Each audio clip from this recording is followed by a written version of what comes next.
subscribe. Jangan lupa subscribe ya. Jangan lupa like dan subscribe.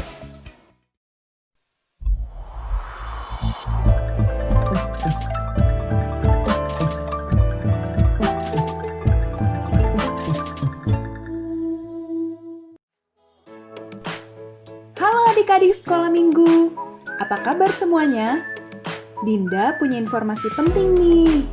Mulai sekarang, adik-adik tidak usah khawatir lagi untuk memberi persembahan. Adik-adik dapat mengumpulkannya terlebih dulu di dalam celengan. Nanti, pada waktu adik-adik sudah boleh ke gereja, celengannya jangan lupa dibawa ya. Selamat hari Minggu, Tuhan Yesus memberkati. Halo semua, puji Tuhan kita masih diberi kesempatan untuk melayani orang-orang sekitar kita. Hingga 10 Juli, Tuhan memakai Posko Sosial GBP dan YTKA menjadi saluran berkat bagi lebih dari 2.500 kakak dari 9 RW dan 53 RT sekitar gereja, 66 keluarga jemaat, karyawan, dan siswa terdampak dengan 197 paket sembako dan 64 paket higienis, serta 14 individu dan keluarga jemaat dengan 1.300 paket makanan. Terpujilah nama Tuhan untuk segala sesuatu yang telah Ia lakukan.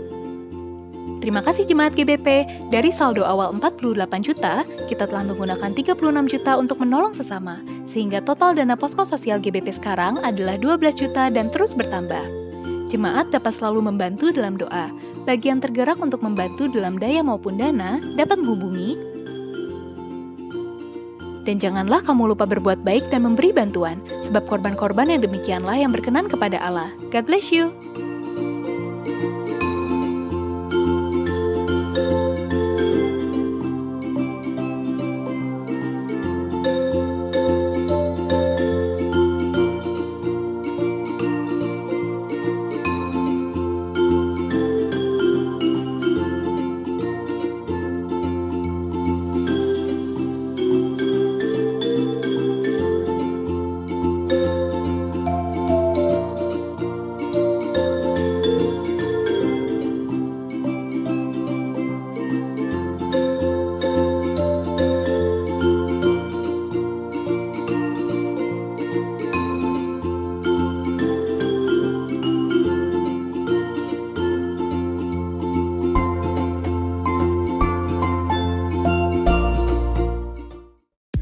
First Baptist Bandung utilizes Chris for the congregation to give tithe and offering, combined with any available mobile payment applications.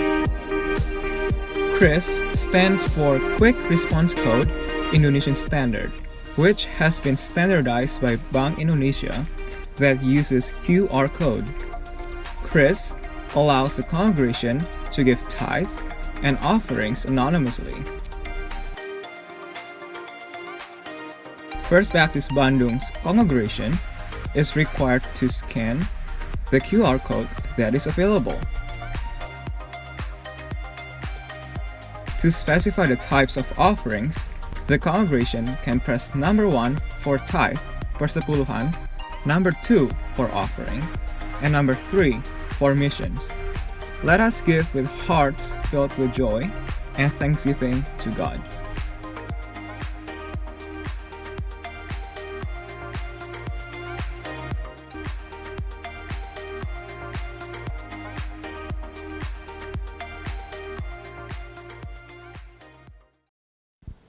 Selamat pagi jemaat yang dikasihi Tuhan, mari kita mempersiapkan hati kita untuk memuji Tuhan.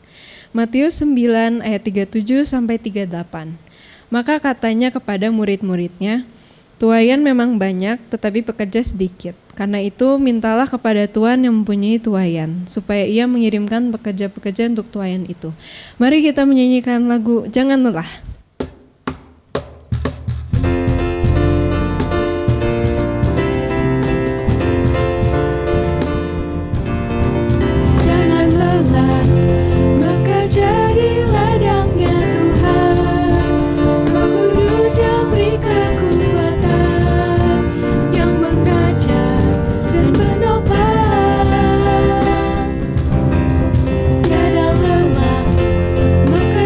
Bersamamu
Selamat pagi Bapak Ibu Saudara yang saya kasih dalam Tuhan Yesus Kristus. Selamat datang di dalam kebaktian umum Gereja Petrus Pertama.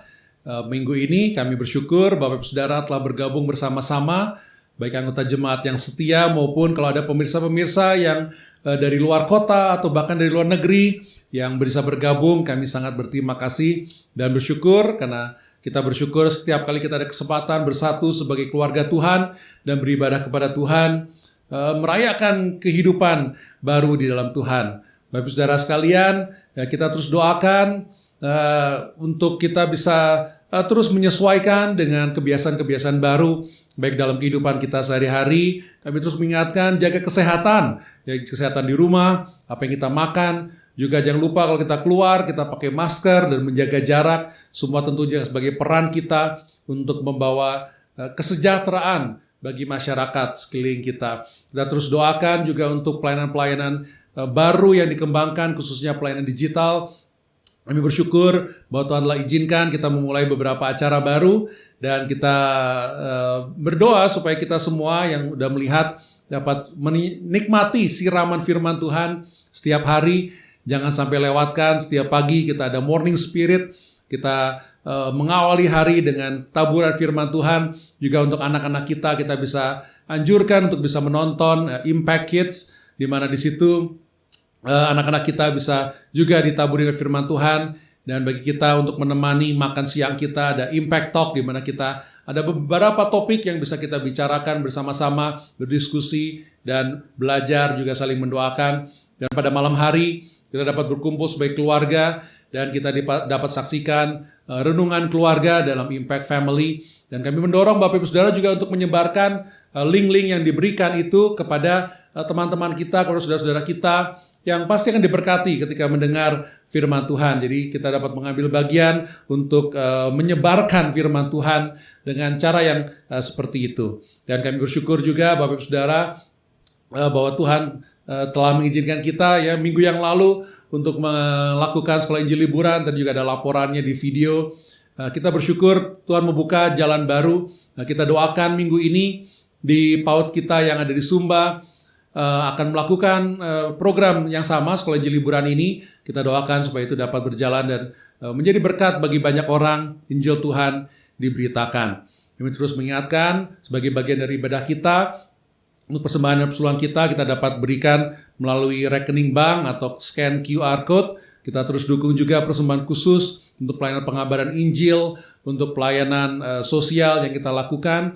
Kami berterima kasih atas segala kemurahan yang Bapak Ibu Saudara telah tunjukkan untuk mendukung setiap program yang kita lakukan bersama-sama. Kita berdoa supaya semua pelayanan kita dapat sungguh-sungguh memuliakan Tuhan, karena memang kita lakukan untuk kemuliaan Tuhan saja. Mari kita lanjutkan ibadah kita akan datang kepada Tuhan di dalam doa. Tuhan Allah Bapa yang baik, Tuhan kami berterima kasih dan bersyukur atas kesempatan indah kami dapat bersatu bersama-sama. Dan sebagai anak-anak-Mu dan dalam keluarga-Mu, kami ingin menyatakan iman kami kepadamu melalui kebaktian ini ya Tuhan. Melalui setiap pujian yang kami naikkan, melalui hati dan pikiran yang kami arahkan kepadamu, kami ingin mencerminkan dan menyatakan betapa kami mengasihi Engkau, betapa kami bersyukur atas pertolongan-Mu.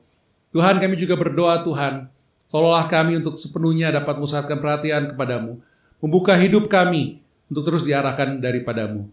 Kami berdoa Tuhan, apa yang kami lakukan dalam ibadah ini menyenangkan hati-Mu dan membawa kemuliaan bagi nama-Mu saja. Dalam nama Yesus Kristus Tuhan dan Juru Selamat, kami naikkan doa kami. Amin.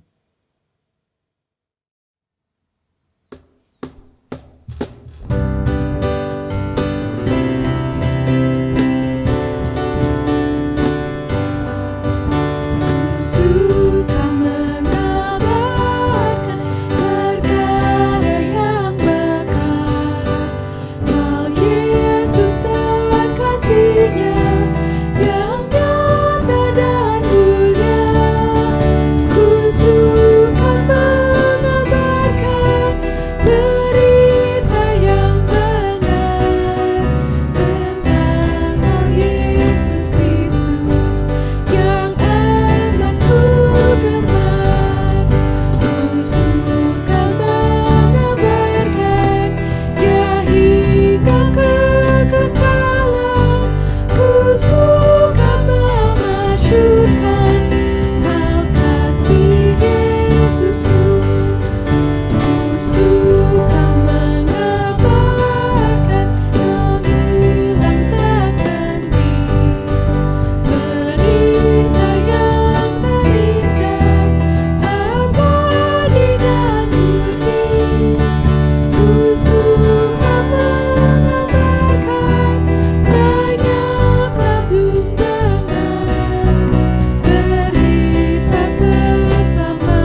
kita mendengarkan firman Tuhan, mari kita menyanyikan sebuah lagu untuk menyiapkan hati kita.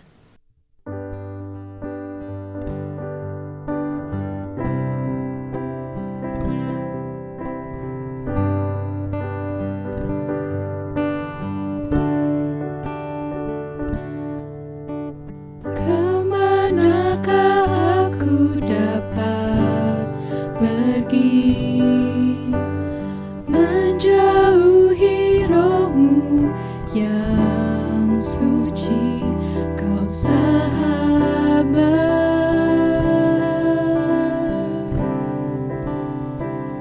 dan Kau dekat.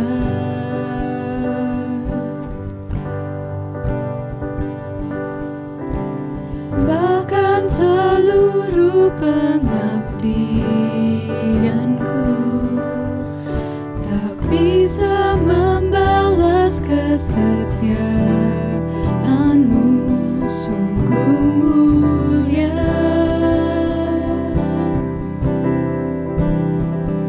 dan berharga, sungguh besar pengorbanan-Mu bagiku, terlalu dalam untuk dimengerti, sungguh besar,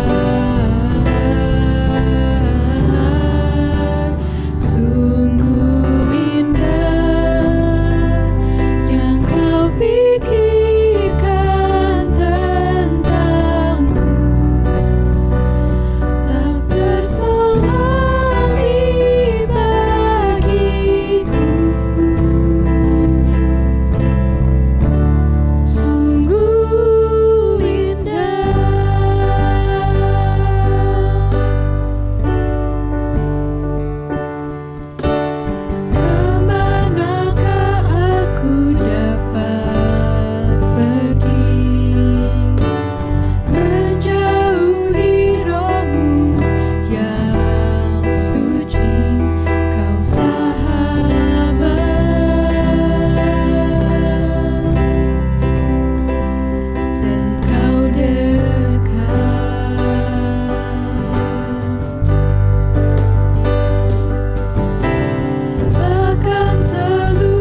Selamat pagi Bapak Ibu Saudara semua yang saya kasih dalam Tuhan. Kita pada pagi hari ini akan mempelajari firman Tuhan dan kita akan mempelajari tentang dua topik. Dua topik itu adalah tentang gagal paham dan ketidakpuasan. Sekali lagi, gagal paham dan ketidakpuasan. Ya, kalau kita melihat di dalam situasi kita hari-hari ini, banyak orang yang gagal paham tentang corona ya.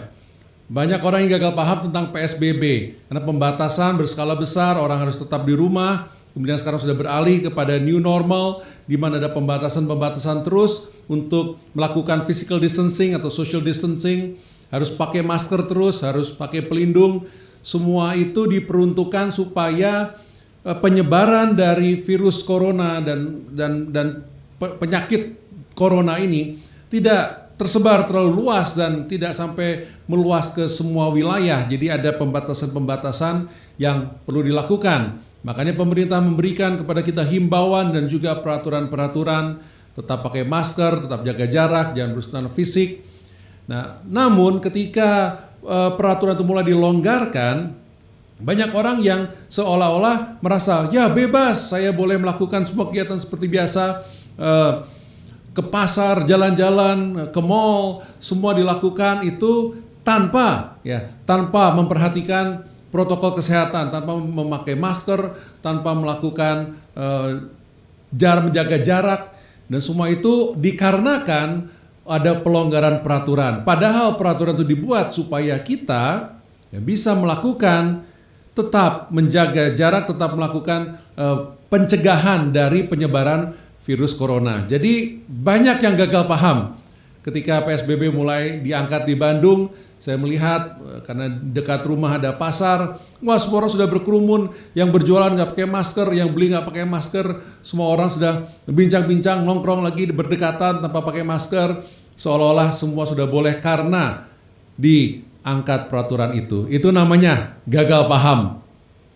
Tapi kita tahu dalam kehidupan kita punya pedoman yang akan menolong kita untuk tidak gagal paham, khususnya bagaimana kita memikirkan tentang kehidupan rohani kita secara utuh di dalam keseharian kita. Mari kita datang kepada Tuhan dalam doa. Tuhan Allah Bapa kami bersyukur ya Tuhan, kebaikan-Mu selalu kami rasakan. Kami bersyukur Engkau memberikan kepada kami firman-Mu yang dapat menuntun kami untuk menjalankan kehidupan kami setiap harinya. Di mana Tuhan, karena penebusan yang Kau berikan kepada kami telah diselamatkan, kami adalah milik-Mu sepenuhnya, kami adalah ciptaan baru, dan kami ingin belajar untuk hidup sebagai murid-Mu yang taat, untuk menjalankan setiap perintah-Mu dan setiap pimpinan-Mu, sehingga hidup kami dapat Kau pakai untuk menjadi saksi-Mu. Apapun yang kami lakukan akan membawa kemuliaan bagi nama-Mu dan menunjukkan Tuhan bahwa Tuhan kami, Raja kami yang kami ikuti dalam Engkau Yesus, Tuhan Juru Selamat kami. Inilah doa kami, pimpinlah kami, bicaralah kepada kami secara pribadi, di dalam nama Yesus Kristus kami naikkan doa kami ini. Amin. Bapak Ibu Saudara, kalau kita lihat di sekeliling kita pada saat ini, banyak orang yang memang sedang mengalami kecemasan, banyak orang yang sedang mengalami kekhawatiran, karena gejolak dan ketidakpastian dari ekonomi, dari kesehatan, dan banyak hal yang akan membuat banyak orang mengalami keputusasaan. Banyak orang mengalami kehancuran oleh karena tekanan-tekanan yang begitu berat, baik yang diakibatkan oleh karena pandemi ini ataupun yang telah ada sebelum-sebelum itu. Namun kenyataannya di dunia ini banyak orang yang tertekan, banyak orang yang stres, banyak orang yang kehilangan arah, banyak orang yang tersesat. Ya mungkin Bapak Ibu Saudara yang ada yang sedang menyaksikan tayangan ini, mungkin Bapak Ibu Saudara salah satunya yang sedang mencari arah, yang sedang mencari harapan, yang sedang mencari pertolongan. Mungkin ada kekhawatiran yang begitu besar dalam kehidupan karena banyak rencana sudah tidak mungkin terjadi karena pandemi ini, ataupun ada rasa untuk mencari-cari sesuatu jawaban dalam kehidupan untuk dapat mengarahkan tujuan hidupnya. Mungkin Bapak Ibu Saudara termasuk dalam kategori itu. Ada kabar baik yaitu Yesus Kristus sebagai Tuhan dan Juru Selamat umat manusia ingin memberikan yang terbaik, ingin memberikan pemulihan, ingin memberikan keselamatan, ingin memberikan kepembaharuan di dalam kehidupan kita semua, sehingga kita dapat seutuhnya menjadi miliknya. Karena Tuhan kita Yesus Kristus telah menebus kita, Ia telah membeli kita, kita adalah miliknya sepenuhnya, dan Ia telah memberikan firman Tuhan dalam hidup kita untuk menuntun kehidupan kita. Oleh karena itu, kita perlu mendengar apa yang Tuhan perlu sampaikan kepada kita. Karena hanya di dalam Yesus saja adalah jawaban dari semua kekhawatiran kita, dari semua kegalauan kita, dari semua kesesatan kita, dari semua pencarian kita harus didasarkan di dalam Yesus Kristus. Nah, salah satu penyebab dari segala macam ketidakpuasan dalam kehidupan kita, salah satu topik dari hari ini adalah tentang ketidakpuasan. Kalau kita lihat banyak orang yang mengalami kecemasan, kekhawatiran, kesedihan, kehancuran, keputusasaan karena tidak puas dengan melihat hidupnya, dengan melihat dirinya. Ada yang tidak puas secara fisik, oh saya kurang tinggi, kurang pendek, kurang gemuk, kurang kurus dan sebagainya. Ada yang tidak puas karena melihat kondisi dunia, oh saya tidak puas, saya diperlakukan tidak adil. Orang itu lebih mudah, orang itu beruntung, kenapa saya enggak? Banyak ketidakpuasan. Orang lain berhasil, kenapa saya tidak? Orang lain kok kelihatannya tenang-tenang saja, punya damai sejahtera, saya tidak. Karena ada banyak ketidakpuasan. Dan itulah yang terjadi di dunia kita. Bahkan di dalam kekristenan pun kita lihat itu menjadi satu masalah besar. Karena banyak orang yang menjalankan kehidupan kerohaniannya, kehidupan rohani yang menjadi satu dalam kehidupan kesehari-hariannya, dijalankan dengan dasar iman yang tidak tepat. Karena ada gagal paham tadi dari apa yang Yesus maksudkan. Dunia mengajarkan bahwa kita perlu mengejar kepentingan diri kita sendiri. Kita perlu meraih apa yang kita mau, dan kita mampu meraih apa yang kita mau. Kita bisa mengejar ini, kita bisa mengejar itu. Dan jangan lupa ke gereja. Itu yang diajarkan oleh dunia. Ya, datang ke gereja, tapi setelah dari gereja lakukan apa yang kamu mau, kejarlah, raihlah semaunya. Itu yang diajarkan di dalam dunia modern ini. Namun kita lihat firman Tuhan tidak berkata demikian. Firman Tuhan mengajarkan kita untuk menjadi murid Kristus yang taat, mencari dulu kerajaan Allah, baru segala sesuatunya akan ditambahkan agar kita dapat hidup dan mencerminkan hidupan dalam kerajaan Allah, semua untuk memuliakan Tuhan. Jangan dibalik. Kita perlu mencari dulu kerajaan Allah. Kita perlu mencari dulu perkara-perkara yang surgawi, perkara-perkara yang kekal.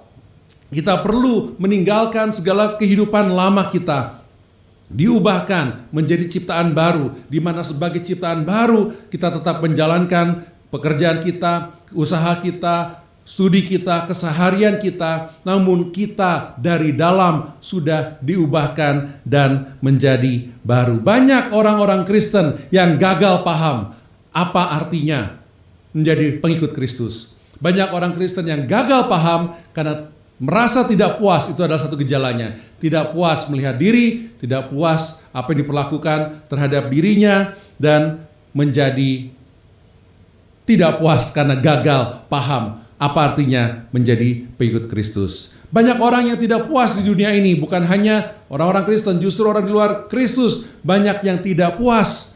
Namun ada kabar baiknya. Kabar baiknya bahwa Yesus datang untuk memulihkan kehancuran, keputusasaan, dan kegalauan dan kecemasan yang mungkin kita miliki. Dan itu membawa kita untuk memperhatikan nats kita pada pagi hari ini. Pagi hari ini kita akan belajar dan meneruskan pelajaran kita dari kitab Matius. Kita sudah sampai kepada Matius pasal yang ke-9.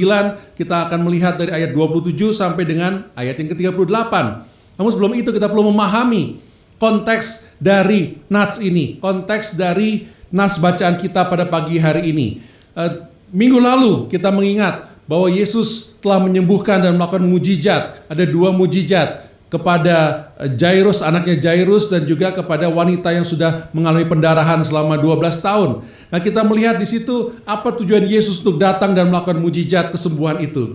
Yesus datang untuk satu tujuan, yaitu untuk memulihkan. Yang pertama kita lihat memulihkan rumah tangga yang hancur. Coba bayangkan kita adalah orang tua. Coba bayangkan kita adalah seorang ayah yang anaknya sudah di ambang kematian, apakah kita tidak akan mencari segala sesuatu yang bisa kita lakukan? Minggu lalu kita dengar kesaksian dari Pendeta Istrianto seperti itu. Apapun yang dilakukan supaya anaknya bisa selamat.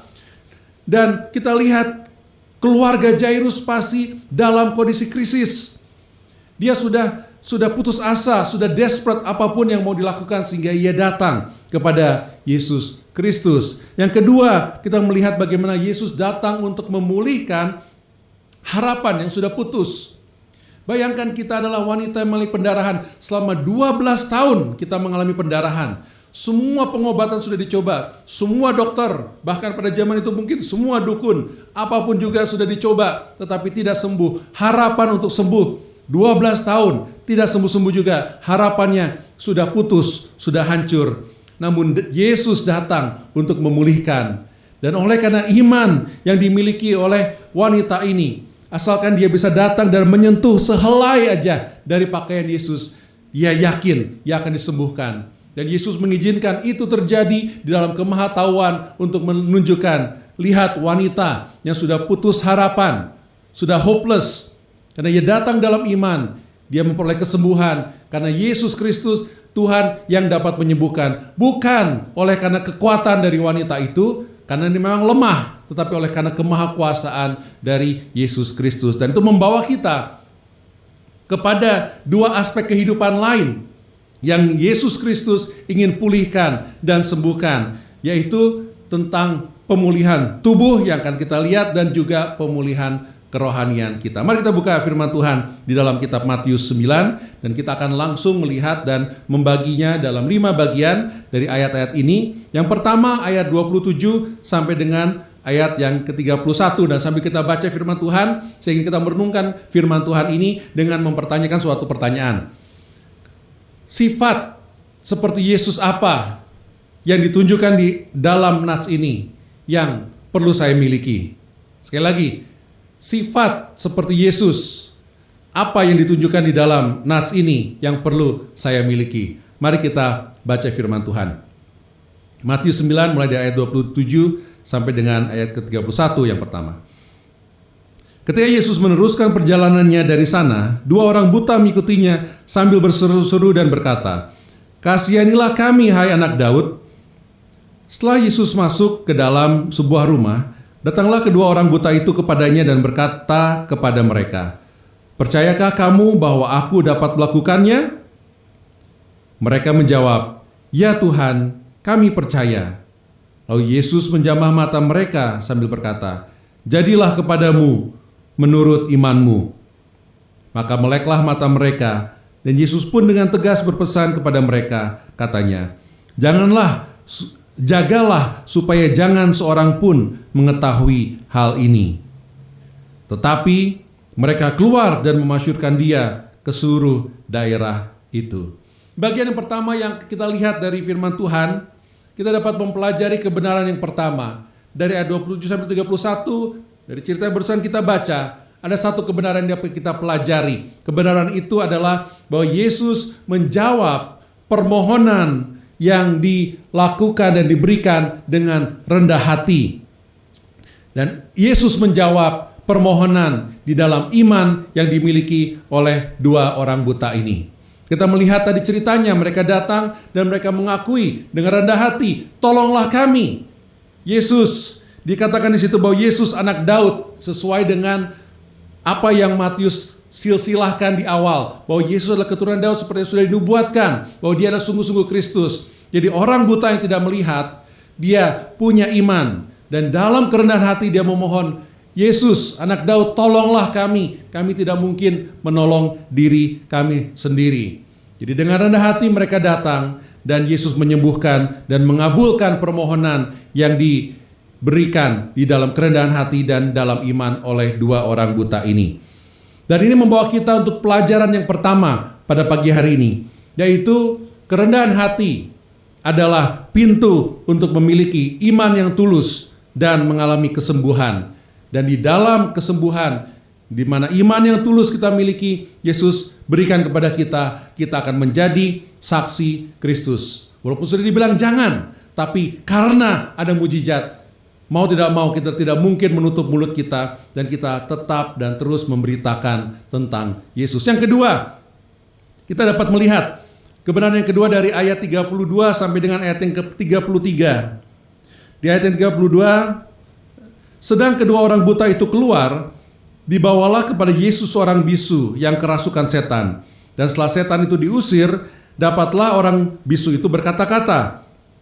Maka heranlah orang banyak, katanya, yang demikian belum pernah dilihat orang di Israel. Kita berhenti di 2 ayat itu dulu. Nah, kebenaran yang kedua, kita dapat melihat bahwa Yesus memiliki kuasa dan Yesus telah membebaskan seorang yang telah kerasukan roh jahat. Yang dimanifestasikan oleh roh jahat itu adalah kebisuan. Jadi kebisuannya karena roh jahat tidak bisa berkata-kata, dan Yesus menyembuhkannya dengan cara mengusir roh jahat itu. Sehingga kebenaran yang kedua dari nats ini kita bisa melihat Yesus membebaskan orang yang kerasukan roh jahat untuk kemuliaan namanya. Karena di ayat yang 33 dikatakan orang banyak itu melihat dan mereka terheran-heran bagaimana Yesus menyembuhkan orang bisu itu. Dan mereka berkata, yang demikian belum pernah dilihat orang di Israel. Jadi kita lihat ada satu pola. Setiap kesembuhan, setiap mujizat, setiap iman kita yang diwujudkan dan Yesus berikan kepada kita, itu semua ditujukan untuk memasyurkan nama Yesus. Bahwa dia adalah Tuhan dan Juru Selamat, bahwa dia adalah penyembuh. Dan pelajaran yang kedua yang dapat kita pelajari, bahwa perubahan atau transformasi hidup adalah kesaksian bagi kuasa Yesus. Apakah kita sudah mengalami transformasi dan perubahan hidup?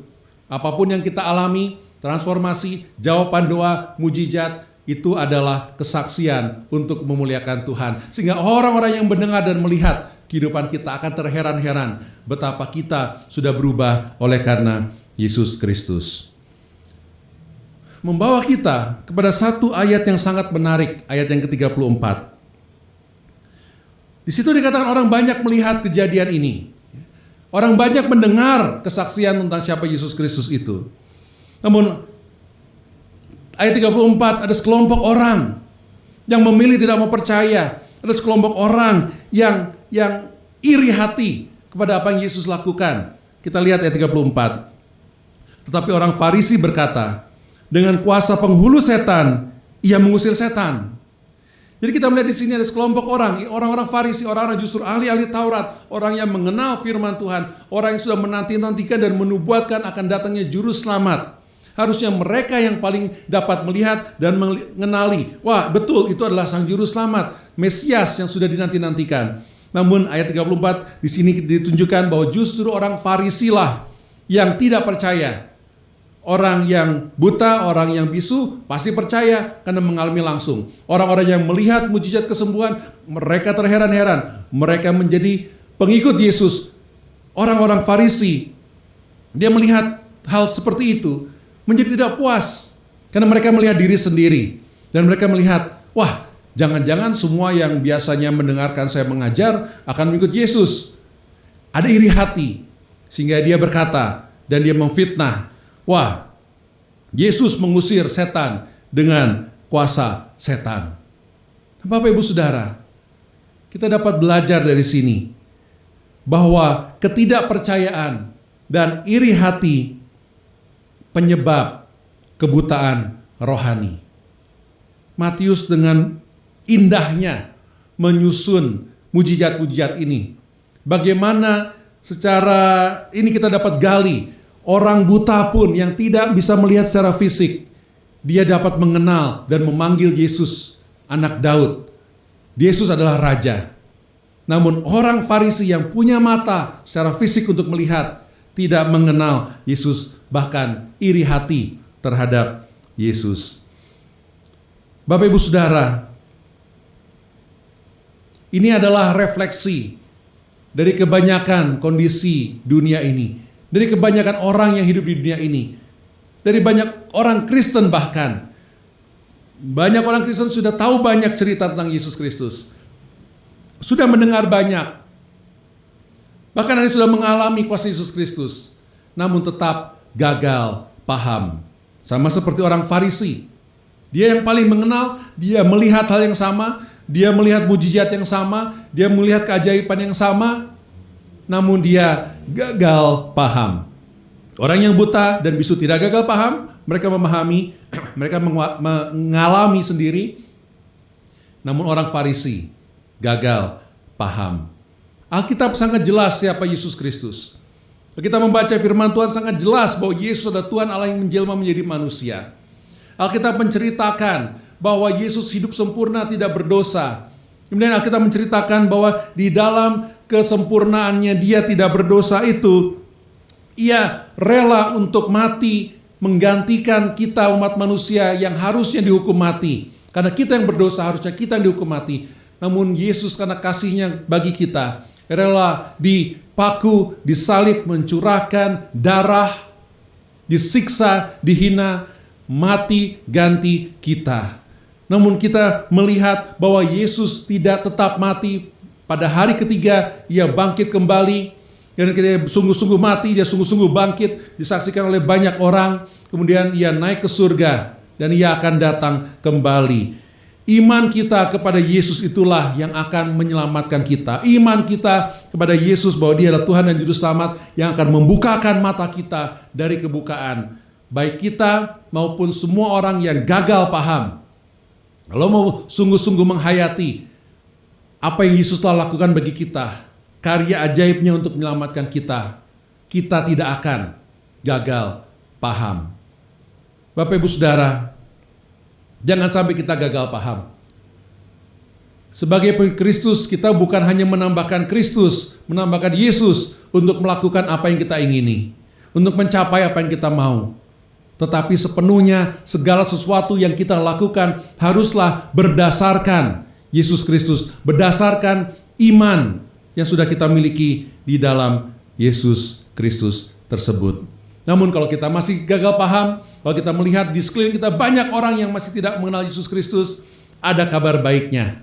Dan ini juga sebagai tantangan bagi kita. Sifat yang perlu kita miliki untuk menjadi seperti Kristus. Kita dapat melihat ada sebuah kabar baik yang Yesus berikan, yang perlu kita teladani, yang perlu kita contoh. Ayat yang ke-35. 35 disitu dikatakan, demikianlah Yesus berkeliling ke semua kota dan desa. Ia mengajar dalam rumah-rumah ibadat dan memberitakan Injil kerajaan surga serta melenyapkan segala penyakit dan kelemahan. Perhatikan ayat 36. Melihat orang banyak itu yang tersesat, yang terbelenggu. Ayat 36. Melihat orang banyak itu, tergeraklah hati Yesus oleh belas kasihan kepada mereka, karena mereka lelah dan terlantar seperti domba yang tidak bergembala. Yesus melihat orang yang gagal paham. Yesus melihat orang yang tertekan, tersesat, orang yang sakit, orang yang lemah. Yesus melihat semuanya itu dan ia tidak mengkritiki.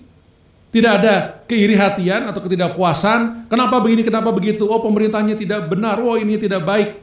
Tetapi Yesus melihat orang banyak itu. Dan yang perlu kita teladani, ia memiliki belas kasihan. Hati Yesus, tergeraklah hati Yesus oleh belas kasihan kepada mereka.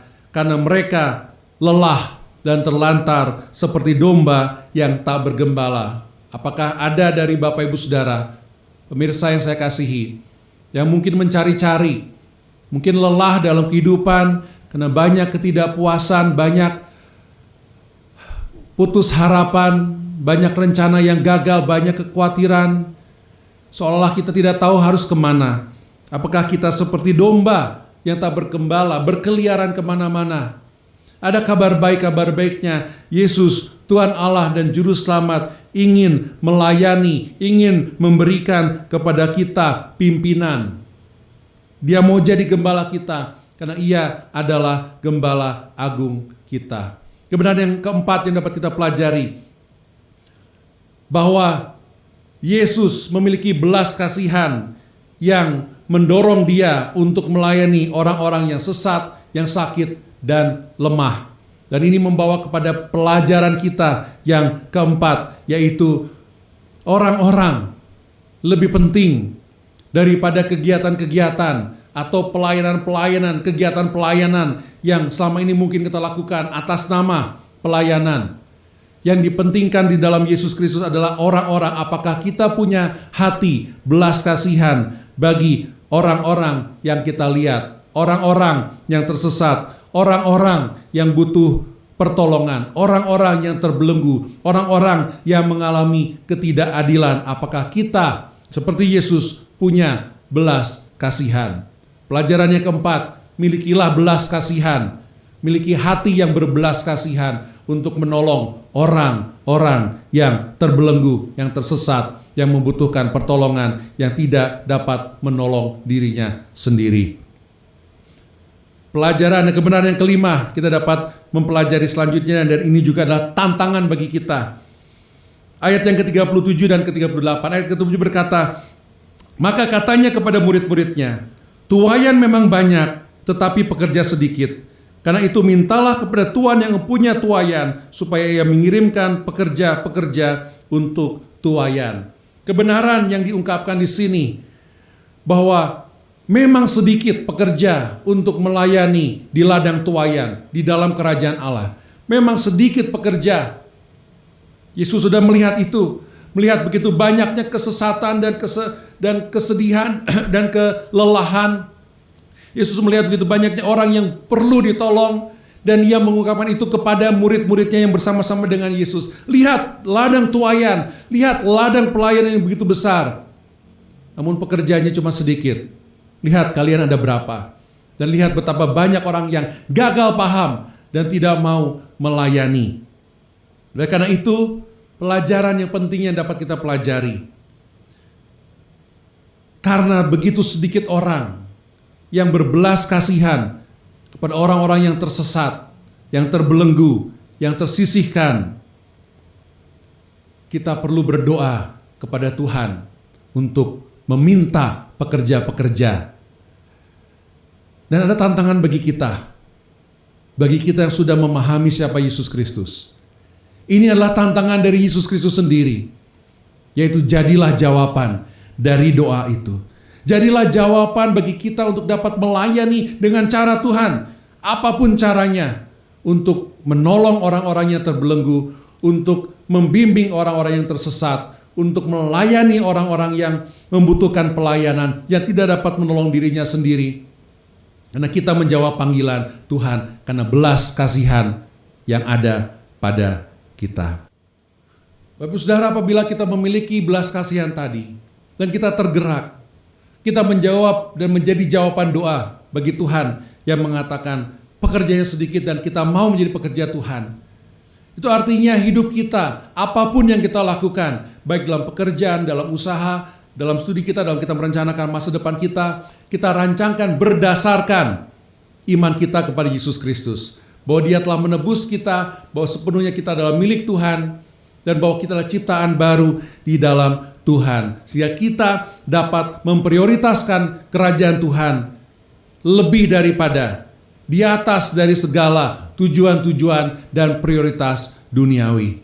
Bukan berarti kita tidak bisa menikmati hidup ini, bukan berarti kita tidak melayani keluarga kita, bukan berarti kita tidak bisa mengalami nikmat dunia ini, tapi semua kenikmatan, semua pelayanan, semua yang kita arahkan, tujukan berdasarkan karena saya sepenuhnya, karena kita sepenuhnya adalah milik Yesus, dan semua yang kita lakukan itu adalah pelayanan di dalam kerajaannya. Apakah kita masih gagal paham dan menginginkan semua untuk diri? Bagaimana saya dapat memulai berkat yang lebih besar? Bagaimana saya memulai penghasilan yang lebih banyak? Bagaimana saya memulai keamanan, financial security yang lebih kokoh? Bagaimana saya bisa merancangkan masa depan yang indah, yang nikmat? Bagaimana saya bisa melakukan liburan-liburan, perjalanan-perjalanan yang lebih wow, yang lebih hebat? Bagaimana saya bisa lebih eksis? Bagaimana saya lebih diakui? Atau kita akan mengutamakan pekerjaan, pelayanan di dalam kerajaan Tuhan? Untuk itu Alkitab mengajarkan ada 3 hal dari bacaan kita dari hari ini. Kita perlu rendah hati, kita perlu diubahkan, dan kita perlu memiliki belas kasihan. Rendah hati berarti kita tidak mementingkan diri kita sendiri. Kita datang kepada Tuhan, ya Tuhan tolonglah saya. Perubahan Kita perlu berubah dari dalam, terlihat sampai di luar. Dan orang dapat melihat perubahan itu. Dan kita perlu memiliki ketidakpuasan kudus. Holy discontent. Kita perlu memiliki rasa belas kasihan ketika kita melihat orang-orang yang butuh ditolong dalam belahan tuaian Tuhan ini. Saudara, saya akan mengakhiri dengan kesaksian pribadi.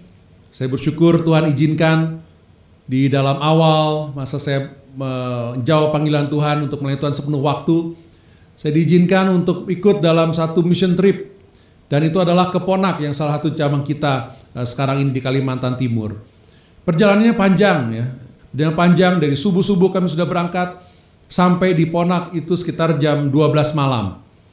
Kami di sana melihat dalam kegelapan, tiba-tiba berhenti, tidak ada listrik, tidak ada apa, kami masuk, baru mulai dinyalakan lampu pakai minyak tanah, kemudian kami cuci-cuci muka dan kemudian kami langsung tidur.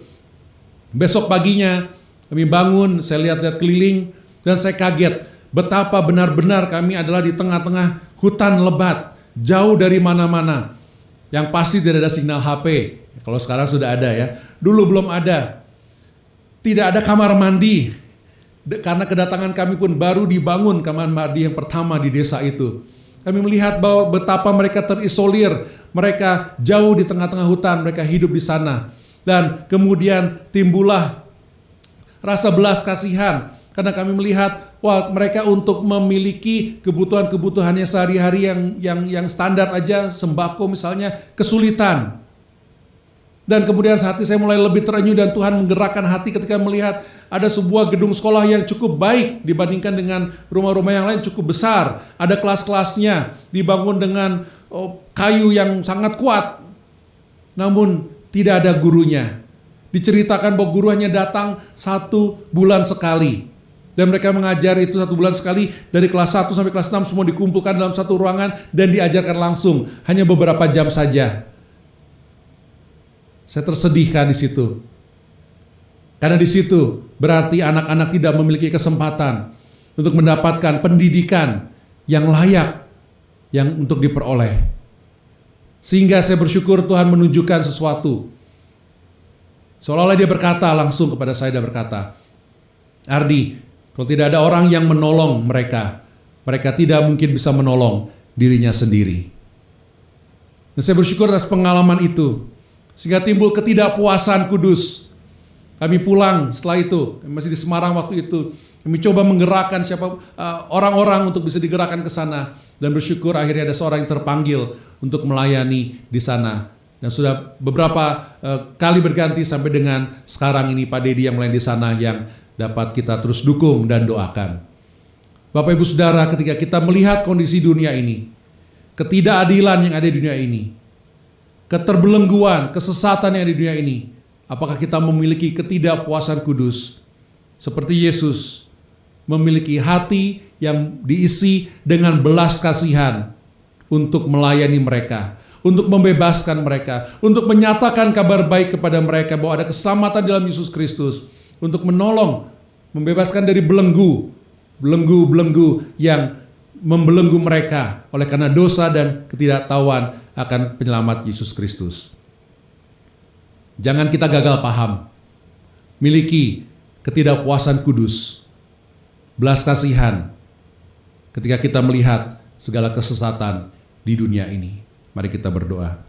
Kami bersyukur ya Tuhan oleh karena kebaikan-Mu, Kau mengingatkan kami melalui firman-Mu. Kami ingin Tuhan menjadi seperti Engkau, memiliki belas kasihan, melihat segala macam ketidakadilan, segala macam ketertekanan, segala macam kehancuran di dunia ini. Dan sebagaimana Engkau telah datang untuk memulihkan, untuk menyelamatkan dunia ini, kami ingin menjadi jawaban doa untuk melayani lahan pelayanan-Mu Tuhan. Kami ingin melayani Tuhan ladang tuaian yang sudah menguning, yang sudah siap untuk dituai. Dengan cara-Mu yang ajaib, tolonglah kami ya Tuhan. Kami datang dengan rendah hati dan memohon, berilah kepada kami belas kasihan, berilah kepada kami hati dan mata melihat dunia ini dan melayaninya sebagaimana Engkau lakukan. Inilah doa kami ya Tuhan. Tuntunlah kami ya Tuhan. Di dalam nama Yesus Kristus Tuhan dan Juru Selamat, kami menaikkan doa kami ini. Amin. Bapak Ibu Saudara sekalian, mungkin ada Bapak Ibu Saudara di sini yang sedang menyaksikan tayangan ini dan ingin lebih tahu lagi tentang siapa Yesus Kristus itu. Bahwa Dia adalah sungguh-sungguh Tuhan Allah, Juru Selamat yang dapat mengampuni kita dari dosa kita, dapat terus mengubah kita sebagai ciptaan baru.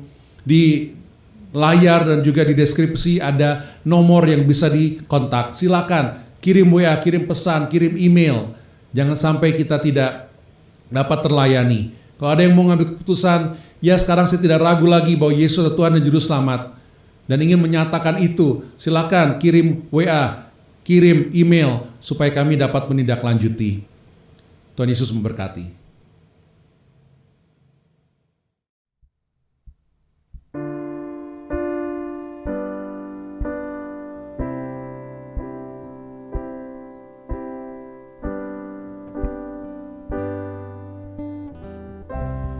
Tiap hari ku temukan mereka yang terhilang.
Ya Bapak Ibu Saudara yang saya kasih dalam Yesus Kristus, pastinya pengalaman ibadah kita bersama-sama pada pagi hari ini merupakan satu pengalaman yang indah. Ya, setiap kali kita dapat berkumpul secara online pun ya kita dapat merasakan persatuan yang indah. Kami sekali lagi berterima kasih untuk tamu-tamu mungkin yang menyaksikan tayangan ini dari ada yang luar kota atau dari beberapa bagian dari Bandung ataupun juga beberapa bagian dari Indonesia, bahkan ada yang dari luar negeri juga. Terima kasih atas kehadirannya dan kesetiaannya untuk bisa bergabung bersama-sama. Dan kami terus mengingatkan Bapak Ibu Saudara, mari kita terus saksikan dan dukung juga ya siraman firman Tuhan setiap hari. Jangan sampai kita lewatkan baik renungan pagi, morning spirit, maupun renungan anak-anak. Kita bisa sebarkan ke anak-anak kita, ke cucu-cucu kita, atau ke keponakan-keponakan kita, supaya firman Tuhan terus memenuhi keseharian kita. Jangan lewatkan juga Impact Talk, bincang-bincang tentang berbagai topik setiap hari Selasa, Rabu, Kamis, Jumat ya, yang berbeda-beda topiknya. Kemudian juga pada malam hari kita bisa berkumpul sebagai keluarga dan kita bisa disirami dalam firman Tuhan, merenungkan firman Tuhan dalam renungan keluarga. Kita juga dapat menyebarkan link-link itu kepada teman-teman kita yang memerlukan untuk mendengarkan firman Tuhan, untuk dikuatkan dan diteguhkan di dalam Tuhan.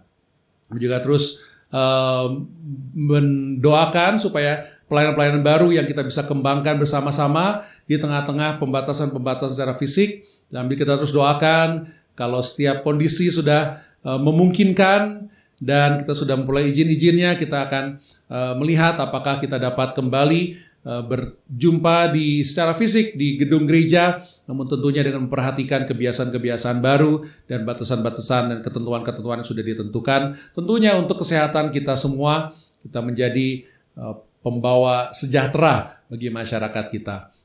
Terus mengingatkan sebagai bagian dari ibadah, juga kita terus bisa memberikan persembahan-persembahan kita, namun kita lakukan dengan cara transfer bank ataupun scan QR code, dan terus dukung pelayanan-pelayanan pengabaran Injil di pos-pos kita yang begitu luar biasa. Mereka dengan semangat masih terus dengan gigih menjalankan dengan segala macam tantangannya, bahkan tantangan yang baru karena pandemi ini, tapi dengan setia firman Tuhan terus diajarkan dan firman Tuhan terus diberitakan. Kita doakan untuk itu juga termasuk pelayanan sosial kita. Kita bersyukur karena kita telah melakukannya. Terima kasih atas kemurahan dari Bapak Ibu Saudara yang telah mendukung hal itu. Bapak Ibu Saudara, mari kita terus pandang kepada Yesus, mari kita terus saling menguatkan dan menolong. Kami terus mendorong Bapak Ibu Saudara yang belum ikut kelompok-kelompok kecil, kelas-kelas sekolah minggu, ikutlah supaya kita dapat memiliki kelompok-kelompok, komunitas, kita dapat bertumbuh. Sekarang lebih mudah lagi bergabung karena kita bisa melakukannya secara online. Jangan sampai kita lewatkan itu. Mari kita akhiri ibadah kita. Tuhan Allah Bapa kami bersyukur ya Tuhan atas waktu yang khusus yang dapat kami khususkan kepadamu.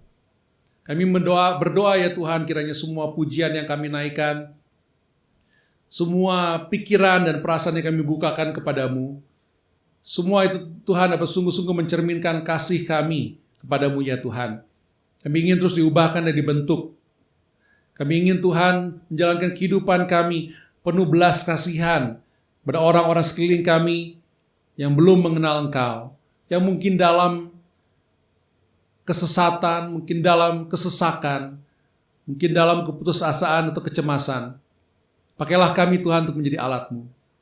Dan kami juga ingin berdoa ya Tuhan, mungkin di antara kami yang sedang bergumul secara kesehatan, kami membaca, kami belajar, kami meyakini Engkau punya kuasa lebih daripada kelemahan fisik kami. Kami mohon kesembuhan daripadamu, kami mohon penguatan yang daripadamu. Bagi kami yang Tuhan yang mungkin sedang dalam kebingungan, kan masa depan kami, ketidakpastian di dalam pekerjaan atau usaha kami, yang berdoa Tuhan dalam rahmat dan kemurahan-Mu, Kau dapat menolong kami dan memimpin kami. Bila kami dapat merasakan damai sejahtera, penguatan yang daripadamu ya Tuhan. Yang berdoa Tuhan, hidup kami dapat terus Kau pakai untuk menjadi alat bagi kemuliaan nama-Mu. Yang berdoa ya Tuhan, keluarga kami dapat dilindungi daripada segala macam pencobaan, godaan, dari sebagai sakit penyakit. Kami mohon pertolongan-Mu ya Tuhan, untuk menuntun langkah hidup kami setiap hari. Sehingga semua yang kami lakukan dapat mencerminkan bahwa Yesus Engkaulah Tuhan dan Juru Selamat kami yang kami ikuti, yang kami sembah, dan hidup kami sepenuhnya kami dapat baktikan kepadamu untuk kemuliaan nama-Mu. Karena bagimulah kemuliaan selama-lamanya Tuhan. Jemaat yang dikasihi Tuhan, inilah perintah dan amanat agung dari Yesus Kristus kepada kita. Yesus berkata, "Kepadaku telah diberikan segala kuasa di surga dan di bumi. Oleh karena itu, pergilah jadikanlah segala bangsa muridku.